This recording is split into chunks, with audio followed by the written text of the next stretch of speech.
On the 26th of April 1986, the world changed forever when a nuclear reactor in Chernobyl melted down. The people back then had no idea that the reactor would have a ripple effect on the area for hundreds of years to come. And although the Chernobyl disaster has been written and talked about many times, less light has been shown on the groups of men that had to shovel debris on top of the reactor, where there were radiation levels of insane heights. Who were these men that had no idea what they were getting into? And what happened to them in the years after getting exposed to an inhumane amount of radiation?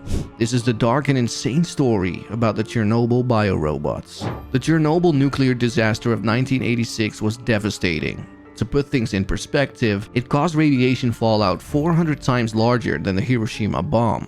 Once the initial dust settled, the Soviet Union had to start clearing out the radioactive waste. The first plan was to send in wheeled robots to clear the rubbish from the reactor blast. They cleared lumps of graphite from the reactor core and nuclear fuel elements from a nearby reactor roof.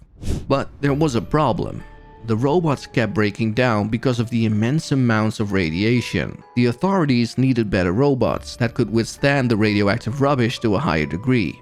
It was a race against the clock. Every moment that there was no cleaning going on was another moment where the radioactive material could spread through the air. The Soviet authorities had to make a choice: wait for the new, better robots or find a plan B. But what they chose was something that nobody foresaw. They sent in an army of conscripts to do the work by hand. Vladimir Chernobyl, a nuclear physicist sent to advise on what to do after the accident, said, "The decision was taken not on scientific or technical grounds, but on political ones. At any cost, as quickly as possible, to remove from the roof of number 3 reactor all radioactive debris. It is not correct to say we did not object. We did, strongly." When this man left his wife and 2 children on May 7th of 1986 and went to work, Jan Krinal did not know he would be one of those people, he told ABC Australia.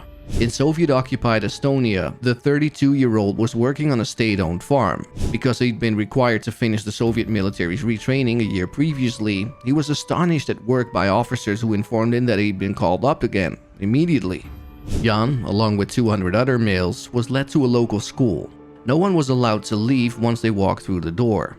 The men's passports were confiscated before they were loaded onto buses and driven to a forest where they were instructed to put on brand new army uniforms. That's when I first questioned what's really going on here, Jan recalls. The Chernobyl explosion that had happened just days before didn't even cross my mind.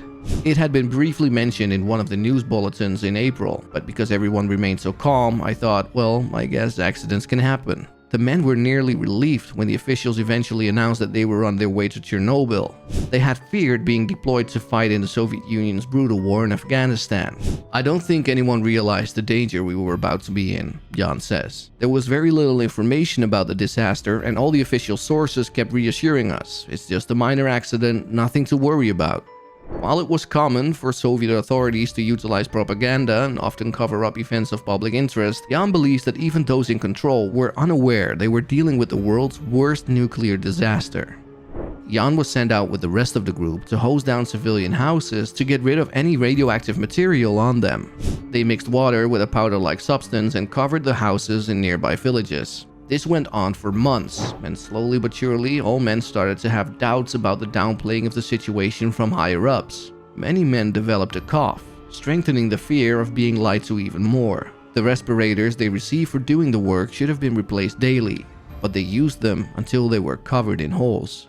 And then, months later, they got an assignment. They had to go to the reactor roof. The initial reaction of Jan and the other man was excitement. This probably meant they were almost done and could go home after finishing their cleanup on the roof. They went up there and got instructions. Clean up the debris we will show you on this small screen. You have 2 minutes. Once you hear a bell, you come back in.